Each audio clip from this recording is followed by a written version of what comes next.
Good morning, or depending on when you're watching this, good afternoon, good evening, or good night. My name's Ross, and as always told, out of Voice Radio. So today, well, it's E3 at the moment. So, quite frankly, we need to have a little bit of a chat about everything Pokemon related that we got at E3. And really, at the moment, ladies and gentlemen, it's Sword and Shield. Little bit of a peek at Pokemon Home and some of the functionality therein. But generally speaking, the news this week, today in fact, was all Pokemon Sword and Shield. We were not greeted with masses of information. There was no giant news dump going on, but there was certainly a little bit of information that we can be sinking our teeth into. And first of all, probably at least the most outwardly facing exciting news that we got was we did have the Water-type gym leader revealed. It's Nessa. Cool.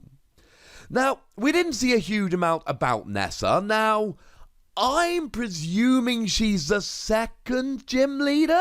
I'm going to be honest here, I'm mostly just going on the order in which they were actually revealed. I could be miles away, but I'm alright with that.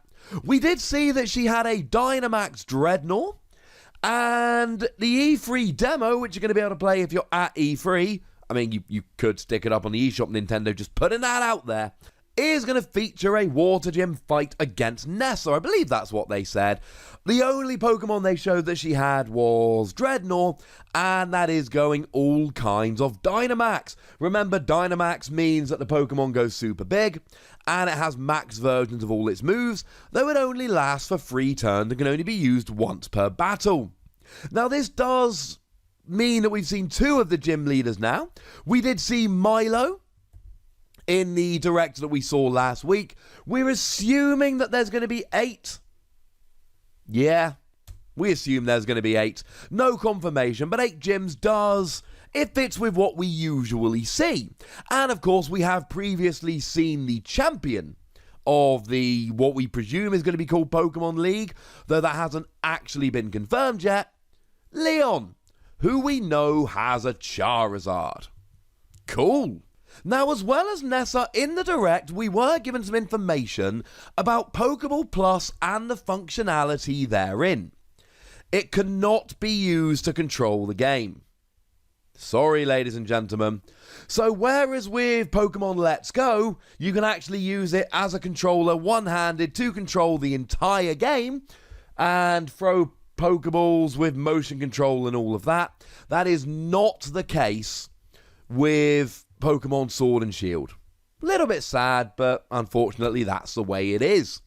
We know that you can put Pokemon from Sword and Shield into your Pokéball Plus, and you can take them on adventures with you. And when you shake the Pokéball Plus, they will let out their digitized cry. It was demonstrated with a Grookey in the direct, and that's about all we saw.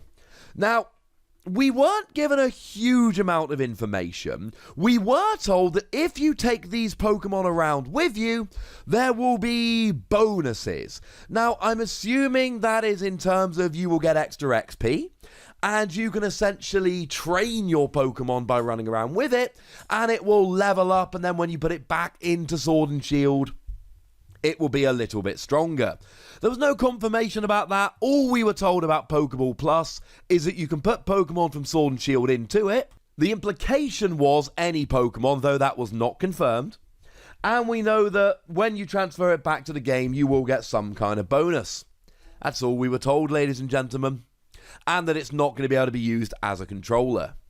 Now, that was all we got in the direct, but there was also a Treehouse live segment, and don't worry, I sat down, took some screenshots, jotted down some notes, so you don't need to dig through it to find all the information.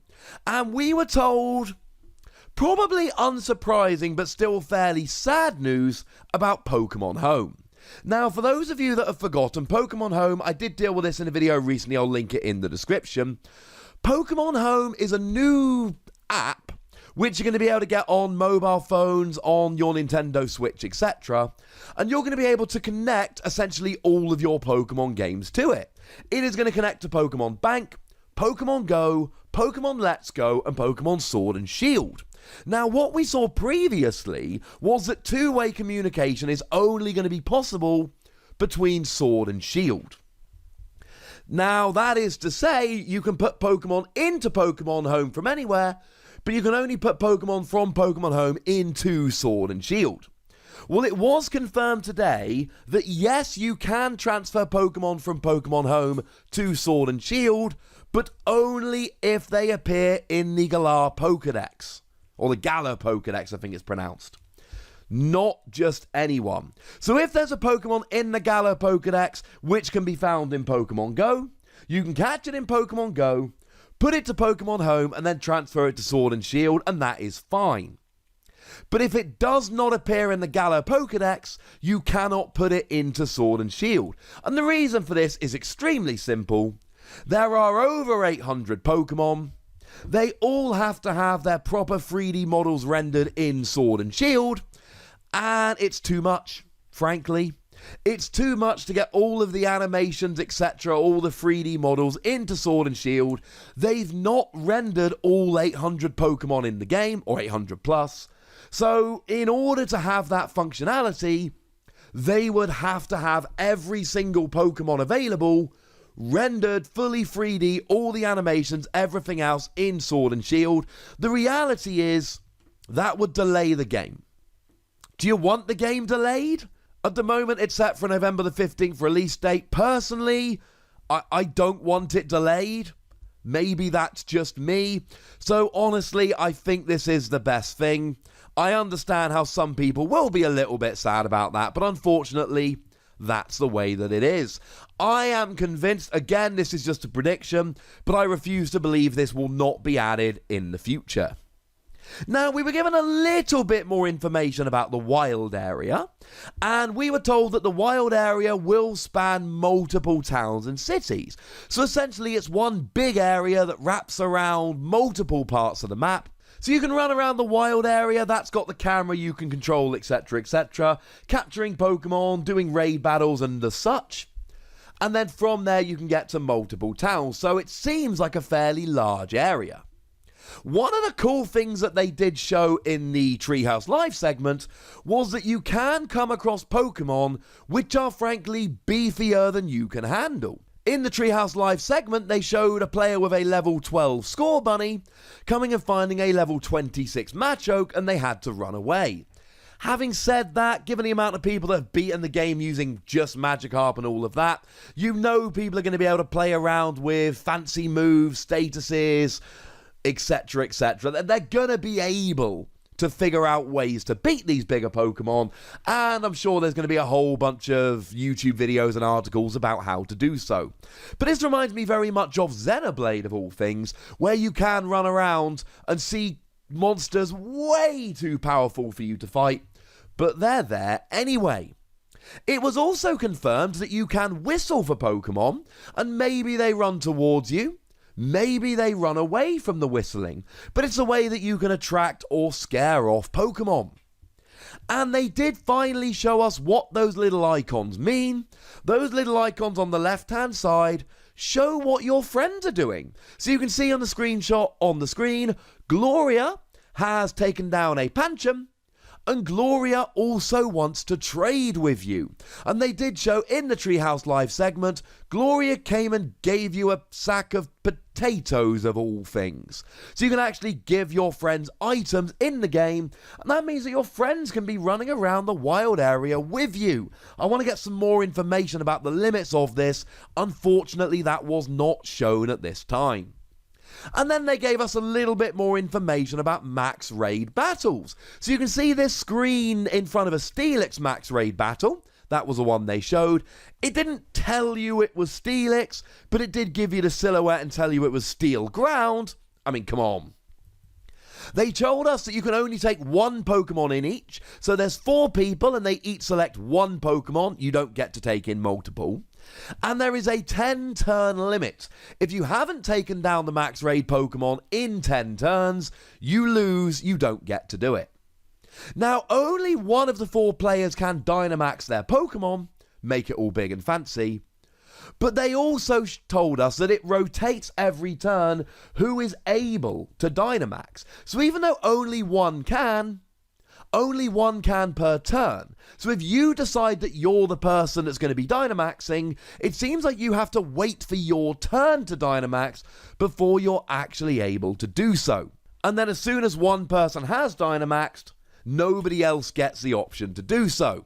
Which means if you're playing with randoms and they're the first one that's allowed to do so, they might Dynamax just so that they're the one that can. And that will be kind of annoying if I'm honest with you. Boo, hiss, etc. They also showed in the Max Raid battle that when Steelix got down to about half health, a mysterious barrier appeared that the players had to take down before they could continue and try and catch the Steelix. So that's a little bit sad. And they also showed that at times the Max Raid Pokemon, the Dynamax Pokemon, actually used multiple attacks in a single turn, making it presumably a little bit harder. Although the Max Raid battle they showed did not seem that difficult, I'm hoping that some of them will be extremely difficult. Having said that, it was a 3-star raid, so presumably there are going to be more difficult ones in the future. Although remember, as we said previously, only one player is going to be able to catch the Max Raid Pokemon, the other 3 will be out of luck. Having said that, they did confirm that items and such, other rewards would be available for the players who didn't catch it. So there we go, ladies and gentlemen. That's all of the news that came out from the Direct and from the Treehouse Live segment. If there's anything you noticed that I missed, pop it down in the comment section. And otherwise, tell me what you think about all this. Go nuts, be nice. And then make sure you like this video, subscribe to this channel, follow me on Twitter at TheWassy, and Twitch for some live action at twitch.tv/PTCGRadio. If you want to support the channel, get some bonus podcasts and all that, head on over to patreon.com/PTCGRadio, where you can do exactly that. And please do make sure you're checking out youtube.com/WassyPlays, where we talk about games that don't even have Pokemon in. But by far the most important thing as always, look after yourselves till next time. Thank you very much for watching. My name's Ross, and you've been watching PTCG Radio.